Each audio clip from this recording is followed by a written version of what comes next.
So, uh, have you ever wondered what truly keeps patients safe in a hospital setting? I mean, it's not just about avoiding, simple medical errors. It's really about building these, what they call high reliability systems. Exactly. High reliability systems. And these aren't just, well, systems in the technical sense. They're organizations. Think Hmm. about healthcare, aviation, places operating in really complex, high-risk environments. They manage to avoid catastrophes, mostly, even with all those risks. And a key part is being constantly, almost preoccupied with failure, learning from every little thing that goes wrong. Right. Learning, not just reacting. So our deep dive today is getting into that. What does it really take for health systems, all around the world to consistently keep patients safe, even when things inevitably go a bit sideways? We're going to be digging into a big global assessment, looking at 5 key strategies for patient safety. And honestly, there are some surprising findings about where different countries actually are on this journey. Our mission really is to pull out the key insights, see how close we are globally to protecting patients day in, day out. Let's unpack it. Okay, and what's really fascinating, maybe a bit sobering too, is the overall global score for building these high reliability systems. It's only 51 out of 100. Wow, 51. That's barely passing, isn't it? It really highlights a big gap, a disconnect between, saying patient safety is important and actually doing all the things needed to make it happen. 51 out of 100. Yeah, that's a definite reality check. So what are these 5 strategies that feed into that score, and why are we kind of stuck halfway? The Yeah. first one, I think, is about transparency, openness, Hmm. fostering what's called a just culture. Right. Adjust culture. That means moving away from just blaming individuals when something goes wrong. Yeah, stop the finger pointing. Exactly. And instead, look at the system. Where are the weaknesses? How can we learn and actually improve things? Okay, that makes sense. But how well are countries actually doing that? Well, that's where it gets interesting. Most countries recognize a safety culture is crucial. That's widely accepted. But only about a quarter, maybe 25%, have actually made specific efforts to develop that culture. Only a quarter. Yeah. And think about regular safety culture surveys, asking staff how things feel on the ground. They're essential for checking the pulse of the system. Globally, only 23% do those periodically, and in the African region, it drops to just 5%. 5%. That's incredibly low. It is. And what about something as basic as reporting never events? Those really serious errors that just shouldn't ever happen. Only 38% of countries even have a working system to report those. It shows a huge gap between policy and what actually happens in practice.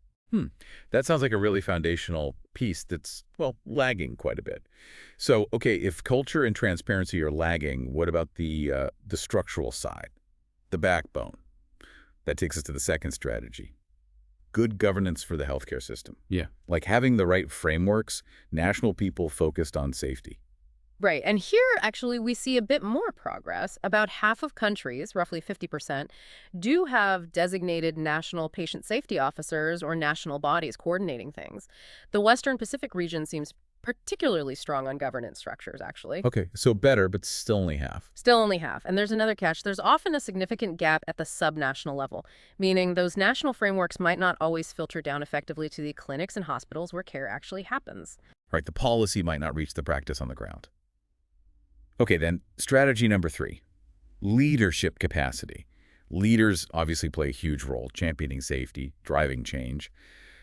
But the numbers here, they seem quite surprising. Only 16%, 16% of countries fully meet the criteria for leadership capacity in patient safety. Yeah, And 16%. only 9% have a dedicated center to actually build those leadership skills. That just feels incredibly low for something so critical. It is low. And if you connect that back, right, it suggests that while countries might be setting up roles like that safety officer we mentioned or frameworks, the actual investment in developing the people to lead these initiatives effectively, it's seriously lagging behind. Ah, okay, so it's like having the plan but not training the team leaders to execute it. Kind of, yeah, like building a really advanced car but not really training the drivers properly.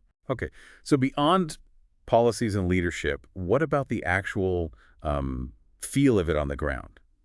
For doctors, nurses, that brings us to human factors and ergonomics. Strategy 4.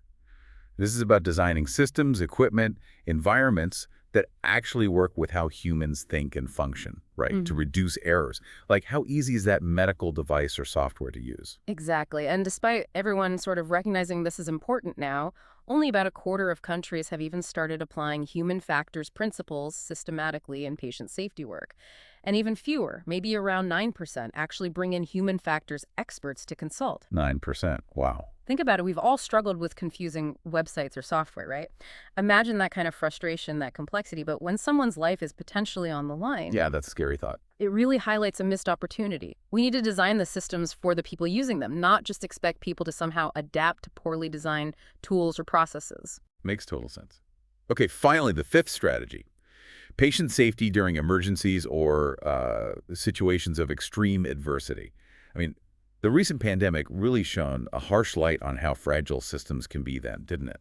It certainly did, and the data reflects that challenge. Only 30% of countries have successfully woven patient safety elements into their plans for health emergencies, preparedness, response, recovery, and only about a quarter regularly run mock drills or simulations to actually test their risk management strategies for these kinds of events. So we're not really practicing for the next crisis in many places. It raises a big question about global readiness, doesn't it? Because emergencies, unfortunately, are guaranteed to happen again. Okay, so wrapping this up, what's the big picture takeaway for us? It sounds like the core challenge globally is building these genuinely high-reliability health systems. And that means really fostering that safety culture, strengthening leadership, actually using human factors thinking, making sure buildings and equipment are safe, and being ready for emergencies. It's a lot.